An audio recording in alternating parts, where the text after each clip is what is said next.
আপনি দেখছেন এই মুহূর্তে N A stock Bangla YouTube channel. জানিয়ে দেব আজকের বিশেষ খবর। তার আগে ভিডিওটিতে একটি লাইক দিয়ে চ্যানেলে নতুন হয়ে থাকলে অবশ্যই চ্যানেলটিকে সাবস্ক্রাইব করে পাশের বেল বাটনটি অন করে রাখুন সঠিক এবং গুরুত্বপূর্ণ খবরগুলি সবার আগে দেখার জন্য। আর আপনি কোন জেলা থেকে দেখছেন আপনার জেলার নামটি অবশ্যই কমেন্ট করে জানিয়ে দেবেন। মেঘনাদের মার খাওয়া 24 পদ্মনেতার কেন্দ্রীয় নিরাপত্তা প্রত্যাহার। বিজেপিতে প্রশ্নের মুখে শুভেন্দুর দাপট। তর্কের খাতিরে ধরে নেওয়া যেতেই পারে কারোর সঙ্গে কারো কোনো সম্পর্ক নেই। দুটি ঘটনাই পৃথক, কিন্তু দুটি ঘটনাই ঘটেছে একই সময়, একই জেলায়, একই দলে। একই সঙ্গে সবটাই যাচ্ছে রাজ্যের বিরোধী নেতা শুভেন্দু অধিকারীর বিরুদ্ধে। তাই সব কিছুই নিছক মামুলি ঘটনা এটা ভেবে নেওয়া ঠিক হবে না। বরঞ্চ এখন অনেকেই মনে করছেন পদ্ম শিবিরের একটা বড় অংশই উঠে পড়ে লেগেছেন শিশির পুত্রের বিরুদ্ধে। তুমি দল ছাড়ো আর নাই ছাড়ো, আমরা তোমাকে তাড়িয়ে ছাড়বো, এমনটাই তাদের মনোভাব। আর সেটাই কার্যত বঙ্গ বিজেপিতে শুভেন্দুর দাপটকে প্রশ্নের মুখে ফেলে দিয়েছে। ঠিক কি হয়েছে? মেঘনাদ পাল, ইনি হলেন সেই মেঘনাদ যাকে 21-এর বিধানসভা নির্বাচনের সময় মুখ্যমন্ত্রী তথা তৃণমূল সুপ্রিমো মমতা বন্দ্যোপাধ্যায় ফোন করেছিলেন জোড়াফুল শিবিরের হয়ে কাজ করার জন্য। মেঘনাদ তো সেই প্রস্তাবে রাজি হননি, উল্টে সেই সময় মমতা ও তার কথোপকথনের অডিও সোশ্যাল মিডিয়ায় ফাঁস করে দিয়ে তা ভাইরাল করে দিয়েছিলেন। শুভেন্দু ঘনিষ্ঠ সেই মেঘনাদ 21-এর বিধানসভা নির্বাচনের পর থেকেই নন্দীগ্রামে তা বটেই গোটা পূর্ব মেদিনীপুর জেলাতেই বিজেপির মধ্যে কার্যত সেকেন্ড ইন কমান্ড। কেননা তিনি জেলা বিজেপির জেলা সাধারণ সম্পাদক। মেঘনাদের মাধ্যমেই পূর্ব মেদিনীপুরে বিজেপি ও নন্দীগ্রামকে অনেকাংশেই নিয়ন্ত্রণ করেন শুভেন্দু অধিকারী। এহেন মেঘনাদ মার খেয়েছেন বিজেপির নেতাদের হাতে, আর সেটাও খাস নন্দীগ্রামের মাটিতে, যেখানে এতদিন মেঘনাদের সামনে আঙুল তুলে কথা বলার সাহস দেখাতো না কেউ। সেখানে মার খেতে হচ্ছে মেঘনাদকে, সেটাও আবার দলেরই নেতাদের হাতে। নন্দীগ্রাম 1 নং ব্লকের গোকুলনগর গ্রাম পঞ্চায়েত বিজেপির দখলে। বিজেপি নির্বাচিত কিছু সদস্য, প্রধান ও এক পঞ্চায়েত কর্মীর বিরুদ্ধে দুর্নীতির অভিযোগ তুলে সরব হয়েছেন। তারা ঘটনা তদন্তের দাবি করে জেলা শাসক এবং বিডিওর কাছে লিখিত অভিযোগ জানিয়েছেন। পঞ্চায়েতের নিজস্ব তহবিলের টাকা আত্মসাৎ করা হয়েছে বলে অভিযোগ। এছাড়াও অনলাইনের পরিবর্তে অফলাইন টেন্ডার ডেকে কাছের লোকদের কাজ দেওয়া হচ্ছে বলে অভিযোগ। এদিন অর্থাৎ শনিবার মেঘনাদ মধ্যস্থতায় গোকুলনগর পঞ্চায়েত অফিসে মিটিং ডাকা হয়েছিল। মেঘনাদ গিয়েওছিলেন, কিন্তু গিয়ে মারও খেলেন। নিরাপত্তা রক্ষীরা কোনো রকমে তাকে মিটিং হল থেকে বের করে আনেন। তার এক সঙ্গীও মার খেয়েছেন বলেই অভিযোগ। গোকুলনগর গ্রাম পঞ্চায়েত কার্যত আড়াআড়িভাবে বিভাজিত হয়ে গিয়েছেন। বিভাজন এতটাই প্রকট যে পঞ্চায়েতের সাধারণ সভার মিটিংয়ে সংখ্যাগরিষ্ঠ সদস্য উপস্থিত হননি। একইভাবে সোশ্যাল অডিট বিষয়ক সভাতেও অধিকাংশ সদস্য গরহাজির। আবার এদিনই পূর্ব মেদিনীপুর জেলার 24 জন বিজেপি নেতার দেহরক্ষী হিসেবে থাকা আদাসনা তুলে নিয়েছে অমিত শাহের কেন্দ্রীয় স্বরাষ্ট্রমন্ত্রক। লোকসভা নির্বাচনের সময় ওইসব বিজেপি নেতার সুরক্ষায় আদাসনা দেওয়া হয়েছিল।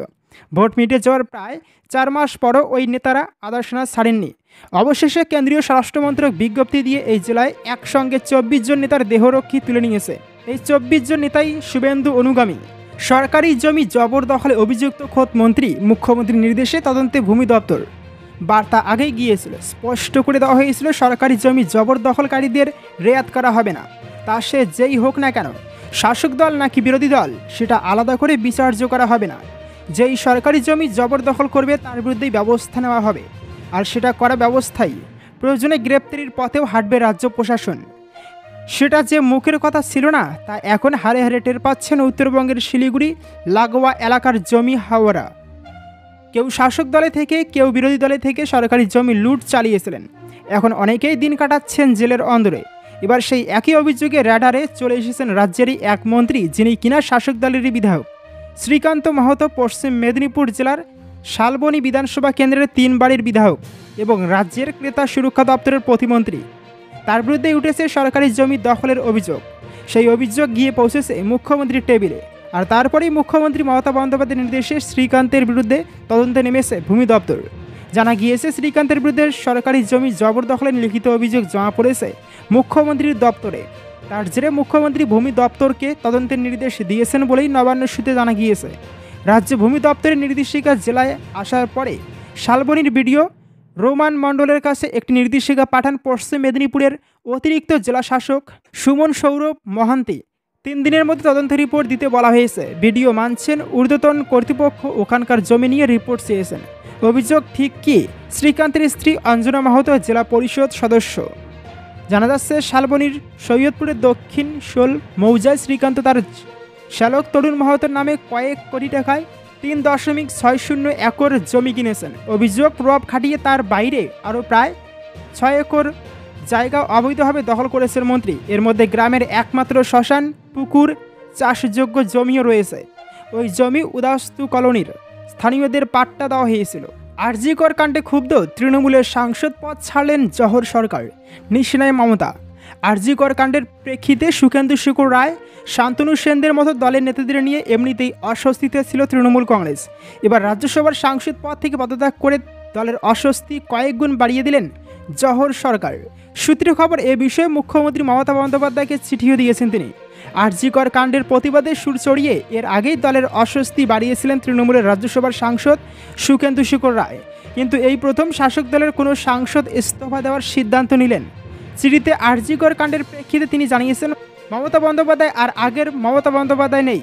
তাই যদি থাকতেন তাহলে জুনিয়র ডাক্তারদের সঙ্গে ঝাঁপিয়ে পড়ে সমস্যার সমাধানের চেষ্টা করতেন। শুধু তাই নয়, তৃণমূল আমলের একের পর এক দুর্নীতি, কাটমানি, শিক্ষা স্বাস্থ্যের দুর্নীতি, সিন্ডিকেট রাজ নিয়েও তিনি সরব হয়েছেন। প্রসঙ্গত 2022 সালে সোশ্যাল মিডিয়ায় একটি বিতর্কিত মন্তব্য করেছিলেন জহর সরকার। তার করা মন্তব্য ঘিরে গোটা দেশ জুড়ে সমালোচনার ঝড় ওঠে। সেই সময় তৃণমূলের তরফ থেকে অবশ্য অধুনা বিক্ষুব্ধ সুখেন্দু শেখর রায়কে দায়িত্ব দেওয়া হয়েছিল জহর সরকারকে সমঝে দেওয়ার। সেই সময় জহর সরকারকে স্পষ্ট বলে দেওয়া হয়েছিল, দলের মধ্যে থেকে দলীয় অবস্থানেই আস্থা রাখতে হবে, না হলে সম্মানজনক বিদায় নিয়ে তিনি দলও ছাড়তে পারেন প্রয়োজনে। সেই বিদায় অবশেষে এলো আরজি কর কাণ্ডের প্রেক্ষিতে। মুখ্যমন্ত্রীকে লেখা চিঠিতে জহর সরকার লিখেছেন, আমি গত 1 মাস ধৈর্য ধরে আরজি কর হাসপাতালের ঘৃণ্য ঘটনার বিরুদ্ধে সবার প্রতিক্রিয়া দেখেছি আর ভেবেছি, আপনি কেন সেই পুরনো মমতা ব্যানার্জির মতো ঝাঁপিয়ে পড়ে সরাসরি জুনিয়র ডাক্তারদের সঙ্গে কথা বলছেন না। এখন সরকার যেসব শাস্তিমূলক ব্যবস্থা নিচ্ছে তা এক কথায় অতি অল্প এবং অনেক দেরি হয়ে গিয়েছে। এ বিষয়ে আনুষ্ঠানিকভাবে তৃণমূলের কোনো প্রতিক্রিয়া এখনও পাওয়া যায়নি।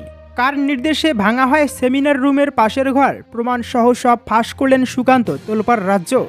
গত 9 আগস্ট আরজি কর হাসপাতালের 4 তলার সেমিনার রুম থেকে উদ্ধার হয়েছিল মহিলা চিকিৎসকের মৃতদেহ। জানা যায় ধর্ষিতা হয়ে খুন হয়েছেন তিনি। এরপরই দেখা যায় সেমিনার রুমের পাশের ঘরের সংস্কারের কাজ শুরু হয়েছে। প্রশ্ন ওঠে, তথ্য প্রমাণ লোপাটের জন্যই কি তড়িঘড়ি এমনটা করা হলো? কার থেকে এসেছিল এই নির্দেশ? এবার ফাঁস হলো সেই নাম। সেমিনার রুমের পাশের ঘর সংস্কারের অর্ডার দিয়েছিল কে? আরজি কর কাণ্ডের পর থেকে প্রাক্তন অধ্যক্ষ সন্দীপ ঘোষের ভূমিকা নিয়ে একাধিকবার প্রশ্ন উঠেছে। ইতিমধ্যেই দুর্নীতি মামলায় সিবিআইয়ের হাতে গ্রেপ্তার হয়েছেন তিনি। এবার প্রকাশ্যে এলো তার একটি চিঠি। গত 10ই আগস্ট অর্থাৎ ঘটনা ঘটার পরের দিনই পূর্ত দপ্তরের এক্সিকিউটিভ ইঞ্জিনিয়ারকে একটি চিঠি লিখেছিলেন তিনি। সেখানে জরুরি ভিত্তিতে চিকিৎসকদের রুম ও শৌচাগার সংস্কারের কথা বলা হয়েছে। সেই চিঠিতে কী লেখা রয়েছে? পূর্ত দপ্তরের এক্সিকিউটিভ ইঞ্জিনিয়ারকে সন্দীপের লেখা সেই চিঠিতে বলা হয়েছে, হাসপাতালের একাধিক বিভাগের চিকিৎসকদের উপযুক্ত ঘর এবং শৌচালয়ের অভাব রয়েছে। রেসিডেন্ট ডাক্তারদের দাবি অনুযায়ী অতি সত্বর এই কাজ করার কথাও বলা হয়েছে সেখানে। একই সঙ্গে ওই চিঠিতে দাবি করা হয়েছে স্বাস্থ্য দপ্তরের প্রিন্সিপাল সেক্রেটারির সঙ্গে এই ইস্যু নিয়ে আলোচনা করা হয়েছে। বৃহস্পতিবার এক্স হ্যান্ডেলে এই চিঠির ছবি পোস্ট করেছেন সুকান্ত মজুমদার এবং বিজেপির আইটি সেলের প্রধান অমিত মালব্য। অমিত লিখেছেন, এটা বিস্ফোরক। ওই মহিলা চিকিৎসক ধর্ষণ হয়ে খুন হওয়ার পরের দিনই সন্দীপ ঘোষ সেমিনার রুমের কাছে শৌচাগার সংস্কারের নির্দেশ দিয়েছিলেন। অর্থাৎ ঘটনা ঘটার আগেই এই নির্দেশ দেওয়ার দাবি সম্পূর্ণ মিথ্যে। পশ্চিমবঙ্গ সরকার এবং হাসপাতালের তরফে মিথ্যে বলা হয়েছে। যারা ওই ভাঙা দেওয়ালের ছবি শেয়ার করেছিলেন তাদের বিরুদ্ধে কলকাতা পুলিশের অভিযোগ করেছিল।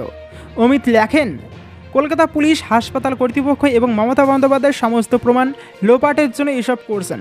এবার তাদের উদ্দেশ্য নিয়ে প্রশ্ন উঠছে। বিজেপি নেতা ফের দাবি করেন, মমতা বন্দ্যোপাধ্যায় এবং কলকাতা পুলিশ কমিশনার বিনীত গোয়েল পদত্যাগ না করা অবধি স্বচ্ছ ও নিরপেক্ষ তদন্ত হওয়া সম্ভব হবে না। প্রচুর প্রমাণ ইতিমধ্যে নষ্ট করে দেওয়া হয়েছে। ঘটনা ঘটার 72 ঘন্টার পর অবধি মমতা এবং বিনীতের মধ্যে কী কথোপকথন হয়েছে সেটা জনসম্মুখে আনার দাবি জানিয়েছেন অমিত। একই সঙ্গে সত্য বাইরে আনতে দুজনের পলিগ্রাফ টেস্ট করার কথা বলেছেন তিনি।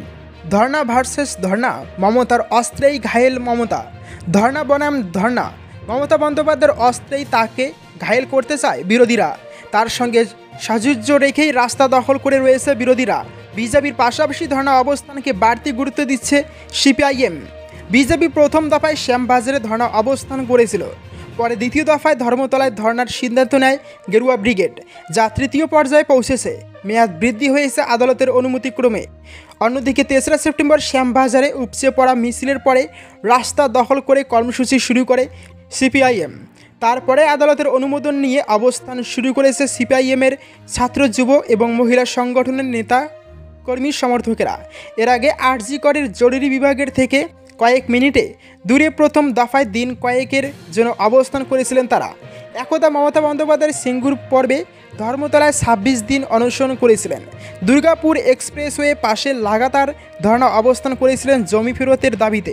শুধু সিঙ্গুর বা নন্দীগ্রাম পর্বে নয়, বিভিন্ন সময় অবস্থানের উপরে জোর দিয়েছিলেন মমতা বন্দ্যোপাধ্যায়। তা সে রাজীব কুমারের ক্ষেত্রে সিবিআইয়ের ভূমিকা কিংবা নির্বাচন কমিশনের তাকে সেন্সর করা অথবা 100 দিনের কাজ, আবাসের টাকা চেয়ে সব কিছুতেই ধর্ণা অবস্থান করেছেন তৃণমূল নেত্রী মমতা বন্দ্যোপাধ্যায়। সেই মমতা বন্দ্যোপাধ্যায়ের বিরুদ্ধে লড়াইয়ে এবার সেই ধর্ণা অবস্থানকেই অস্ত্র করেছে বিরোধীরা। মিছিলের থেকে দীর্ঘমেয়াদী লড়াইয়ের ধর্ণা অবস্থানের বাড়তি গুরুত্ব রয়েছে বলেই কি সেই কর্মসূচিতেই জোর দিলেন বঙ্গের বিরোধী শিবিরের নেতৃত্ব? চর্চা রাজনৈতিক মহলের অনেকের মধ্যে।